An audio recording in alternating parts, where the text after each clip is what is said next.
Ito ang paborito kong pansit. Tara kain tayo ng palabok. Tikman at magugustuhan din. Ang palabok ay isang pansit Pinoy. Kulay dilaw o kahelang sarsa nito. Merong hipon at iba pang sahog. At siguradong hahanap-hanapin nyo.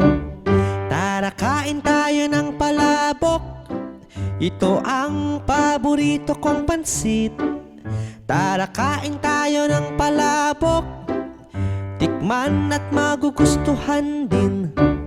Madalas makita sa handaan, gaya ng pista, kasal at kaarawan. Madalas din itong pangmerienda, dahil mabubusog ka talaga. Tara kain tayo ng palabok. Ito ang paborito kong pansit.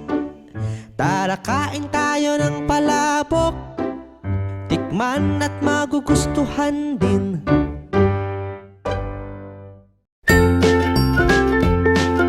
Mga bata, huwag kalimutan i-like ang video, mag-subscribe sa aming channel, at pindutin ang notification bell.